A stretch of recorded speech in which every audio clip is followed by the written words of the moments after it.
This is the Detroit Sports Podcast Network.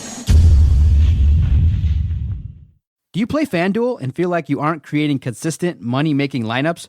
Go over to the DFS Doctors on Twitter at the DFS Doctors and DM them with promo code Detroit Sports to get a free trial for their analytically formulated 70% lifetime profit rate NFL and NBA lineups. The whole purpose of playing daily fantasy sports is to get out there and compete and give yourself a chance to win.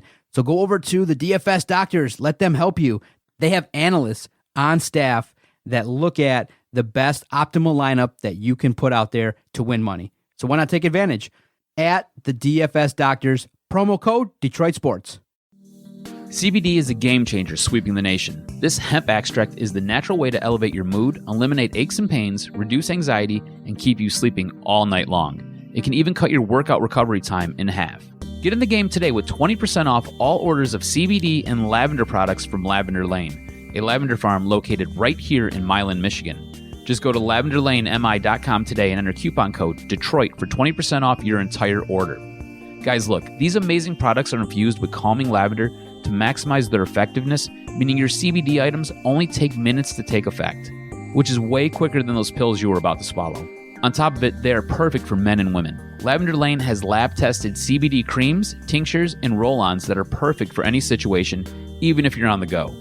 Put your health back in your hands by heading over to lavenderlanemi.com and entering coupon code Detroit for 20% off your entire order of CBD and lavender products. What do you have to lose? Your satisfaction is guaranteed or your money back.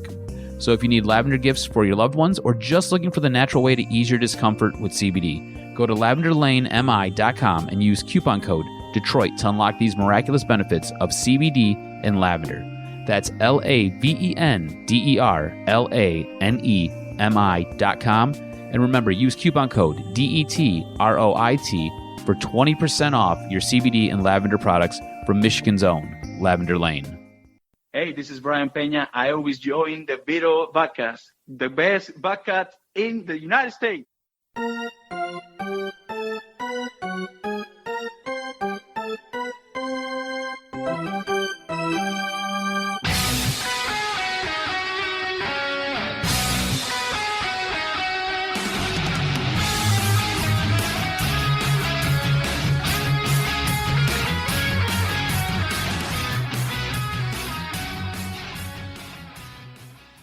And welcome to the latest, the freshest edition of Tigers Talk with Chirco and Company.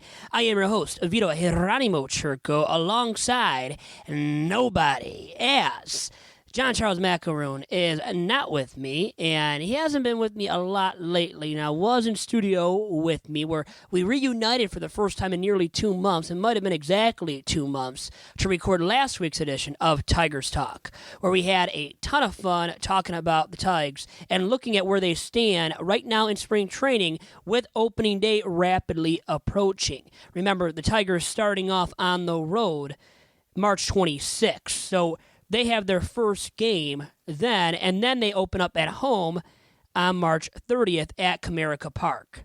So the Tigers, with spring training currently going on, they're allowed to soak up all the nice weather there in Lakeland, Florida, and not have to worry about anything going on here in Michigan with the weather and some of the cold temps and what we've seen lately, which actually hasn't been as bad as previously. So we've had some better temps here in the state of Michigan, can proudly say that, and that's a really good thing for all of us Michiganders. And as for the Tigers, once again, soaking up all the sun, the beautiful sunlight there in Lakeland, Florida, well, their results have been on and off good, not consistently good, but a few guys have stood out so far. And one of the guys is a veteran player and the former Triple Crown winner in Miguel Cabrera. He has looked really fresh thus far. He went back-to-back, by the way, against the Yankees and Gerrit Cole a week ago, and he did it twice. Hit 2 home runs there last week against the Yankees and connected off of Gerrit Cole, and everybody seemingly did. And the Tigers knocked him around and just rocked him completely. Cole did not look good whatsoever. And then as the game progressed, Yankees relievers came in, and the Tigers continued to mash the baseball and continue to hit the long ball. And it might have taken all their power out of them for the rest of the season and when the regular season starts, but hopefully not, because remember, the Tigers did struggle to hit the long ball on a consistent game-to-game basis a year ago, as did Miguel Cabrera, who once again right now looks like he's back in his prime. He looks like he's fresh, and he's completely healthy and ready to go for opening day. And if he is, you have to expect that he does turn it around at least a bit this upcoming season, whereas he hits more than 12 bombs and just does more all across the board when it comes to his offensive numbers. And the Tigers definitely need that out of the big cat, Miguel Cabrera, in order to showcase any kind of semblance of relevance and competitiveness this upcoming campaign.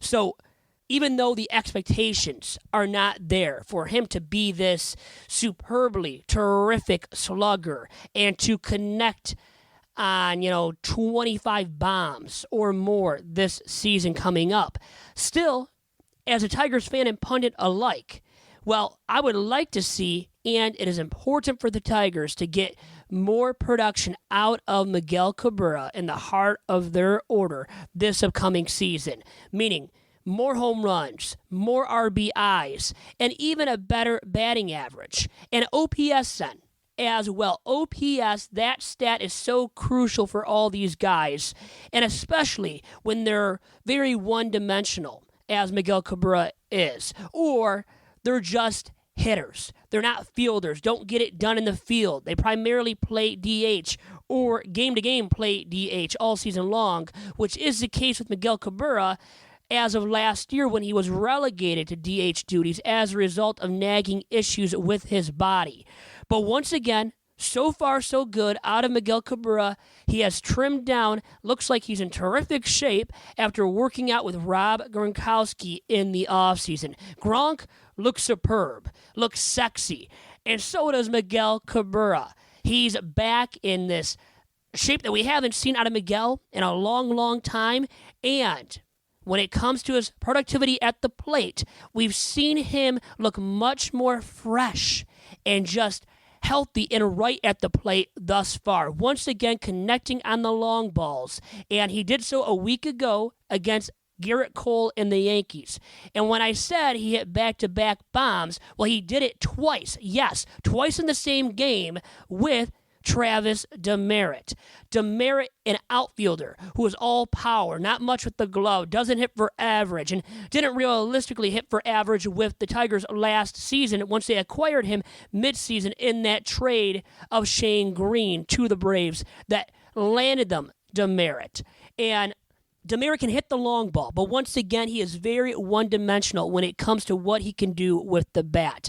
Never has hit for great average, and he's not a contact dude, so he's never going to hit for a great average as a major leaguer moving forward either.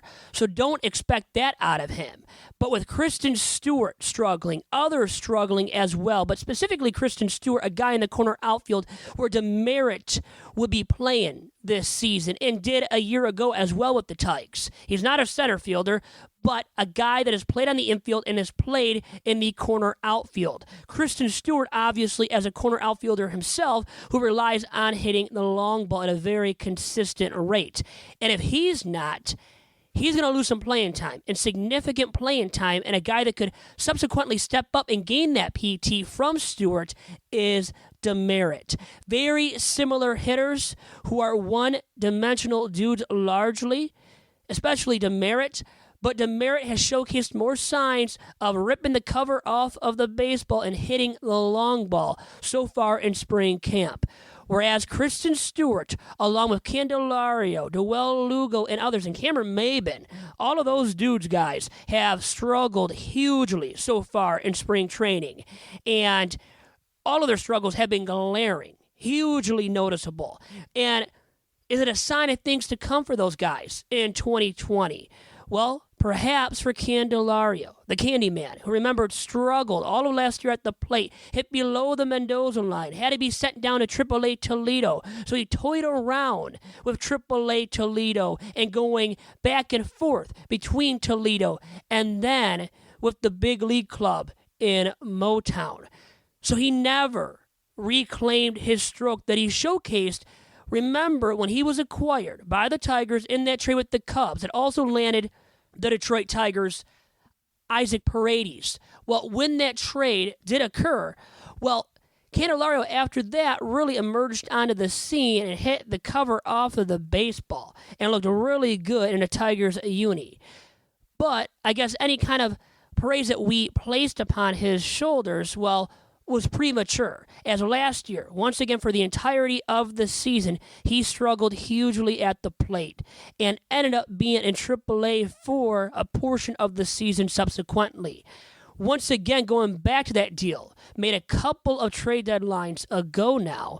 Well, the Tigers also acquired the mighty talented shortstop and third baseman Isaac Paredes, who can hit the long ball, who is more of a hitter than fielder.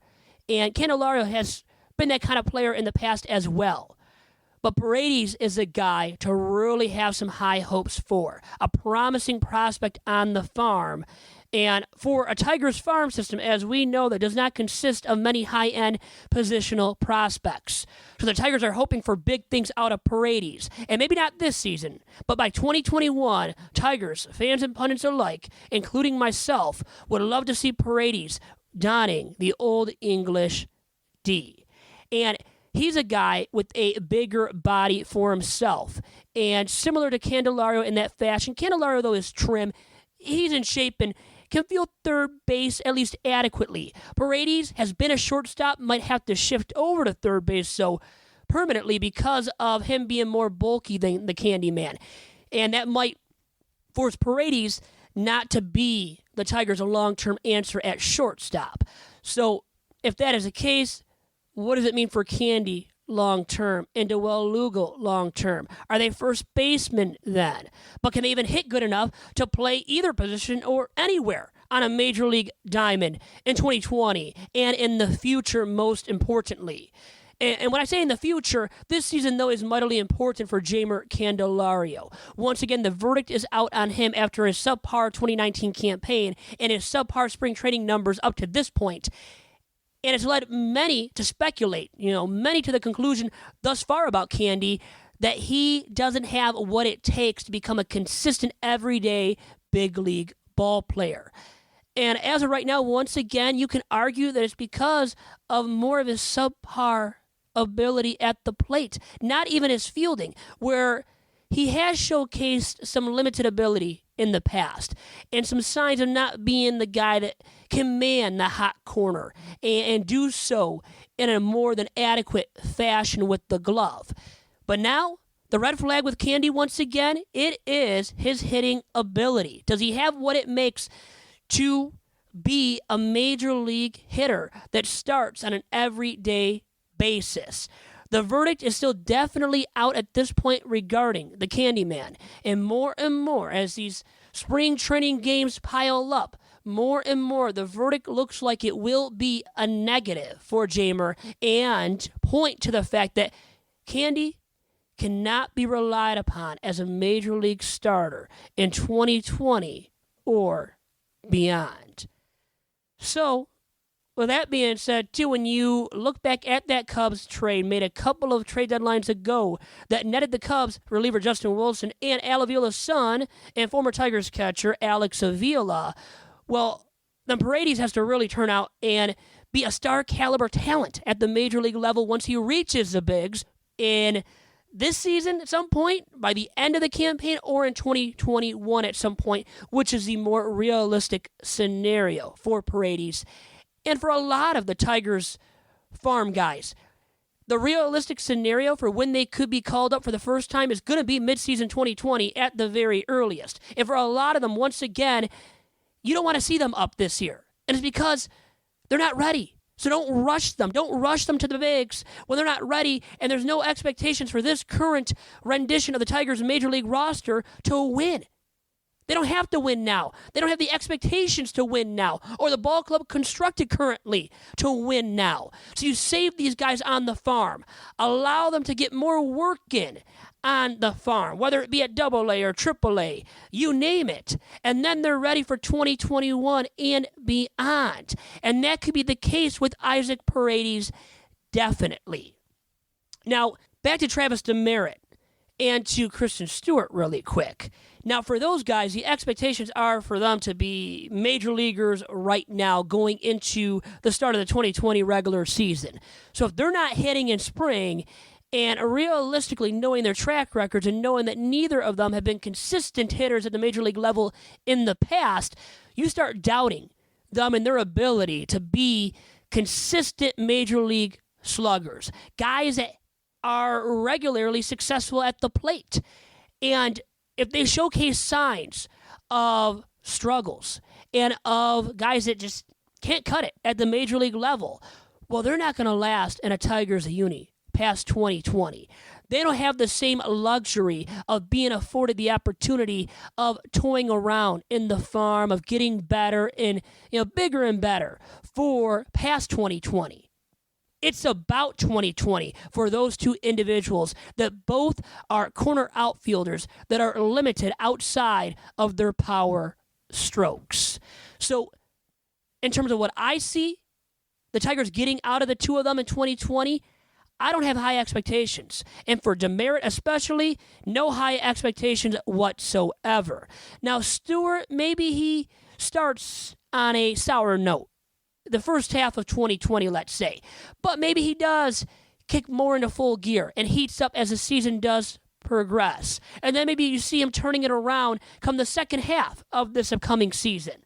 And then you can arguably say that Stewart has a chance to be, well, not a Tigers regular in 2021 per se, but a guy that can be a nice bench contributor in 2021 for the Tigers. Demeritte, I am not as optimistic about. And, I mean, based on what I'm saying, you guys can tell that I'm not highly optimistic about Christin Stewart either and his odds of cutting it at the major league level. Yet I am still more optimistic about Stewart's potential to be a consistently productive major leaguer than Demeritte. And guys, with that being said, I had talked about a couple of guys, specifically Paredes, and how he might not be ready for 2020. So he's one of the Tigers' top prospects going into this upcoming season. And he might not be ready for 2020, but that's all right. Now, two dudes that could be ready for 2020 are the Tigers' former number 1 overall pick in Casey Mize and also Tarik Skubal, who just tore it up at AA Erie a year ago and is lighting up the radar gun and impressing scouts aplenty so far in spring training. So Skubal and Manning and Mize, but Mize and Skubal specifically could be up come mid-season in 2020, and that would be terrific for the Tigers. And I say especially their fans, who need some kind of sign of optimism about this club and how good it will be moving forward past 2020. And if those guys emerge onto the scene at some point in this upcoming campaign, no matter if it's at the midpoint of the season exactly or let's say later and in the last month of the campaign, in September, when rosters do expand to 40 men. Well, even if that is the case for Mize and Skubal, still, if they can don an Old English D before the end of this season and showcase some signs, some glimpses of brilliance as major league starting arms, then the Tigers fans have something to root on regarding the Tigers in 2021. A reason to be optimistic and excited about this ball club and its long-term potential. Its long-term potential for success. Because we know at this point that Mize and Skubal are large components of the long-term makeup of this Tigers roster. Thus, their level of productivity will dictate how successful this ball club becomes in 2021 and beyond. There is no doubt in my mind about that being a fact about Mize and Skubal and this Tigers ball club moving into the long-term future. And with all of that being said about those two dudes, there's another guy who has been mashing so far in spring ball, and that is Riley Greene, the Tigers' outfield prospect and first-round draft selection a year ago. And he is mashing the cover off the baseball, and to the extent that he has the best OPS by a team's top 30 prospect with at least 15 plate appearances, according to MLB Pipeline, with an OPS that is north of 1,000 and above 1,500. It is 1.528 for Riley Greene. The best spring training OPS once again by a team's top 30 prospect, and for one of those prospects that has recorded at least 15 plate appearances so far this spring. And remember, he's still under 20. He makes me feel old, guys. He was a high schooler a year ago. Just graduated high school. He's already this darn good. I mean, he's hit the long ball. He's looked as good as Miguel Cabrera so far in spring camp. And he looks like he's the future of the Tigers lineup and the future of the heart of the Tigers order. So Miguel Cabrera might be the present, but the guy that can carry this lineup in the future, in the long-term future that is, might be this top outfield prospect for the Tigers and their first-round draft pick from a year ago in Riley Greene. He has been highly touted ever since he was picked by the Tigers, with huge expectations for what he can do in a Tigers a uni in the long term. And now he might be ready to play at the big league level even sooner than we would have ever expected. Remember, he's not going to be ready this year whatsoever. Or people said in 2021, but with how he's going, how he's progressing, and he will start off in single-A ball. Well, how he does in single-A, and if he advances to double-A already in this upcoming campaign and can hit those starting arms and relievers at double-A, well then maybe, just maybe by mid-season in 2021, he is up in a Tigers uni. Yes, donning it, the Old English D, by mid-year in 2021. It could very well happen, guys. Yes, the impossible at one point when it came to Riley Greene, because he is so darn young and below 20 and just graduated from high school a year ago. The once impossible could become a possibility, a realistic possibility for Riley Greene, and that is him being called up, let's say, before the end of the 2021 season. And everybody out there, I just love what the Tigers have seen so far out of Riley Greene. He has impressed Al Kaline, who's a member of the Hall of Fame, one of the greatest Tigers of all time. Remember, he is labeled affectionately known as Mr. Tiger. And Al Kaline has heaped tons of praise upon the shoulders of the youngster, Riley Greene. So Mr. Tiger himself is heaping all of this praise and just lauding Riley Greene for what he has done so far at such a young age. It says a lot. It tells you a lot about Riley Greene and how far he has come already, how much he already has progressed without really being a Tiger. Being a Tiger for less than a year at this point, and just being a guy that is a minor leaguer right now and not ready for the big show. But based on what he has done so far in spring training, you have to be excited and hugely optimistic about the long-term future for Riley Greene and his long-term potential and a viability of being a solid major leaguer one day and for a very long time and for one team. That is our Detroit Tigers. And guys, after about 20 minutes of recording this podcast so far, I want to end this week's edition of Tigers Talk by talking a little bit about the coronavirus. And the reason why I want to bring it up is it's affected the NCAA men's and women's basketball tournaments. No fans being allowed. Media will be limited. And now family members, and it might only be 2 per player, will be allowed for these teams that make the NCAA men's and women's basketball tournaments. Something that would have been deemed impossible just a few days ago, even maybe. Well, Mark Emmert, the president of the NCAA, came down with this decision earlier on Wednesday and said, no fans. So the loudness, the loud and proud ways of the fans, and just the energy that has been exuded in the past by fans will no longer exist when it comes to the men's and women's basketball tournaments in 2020.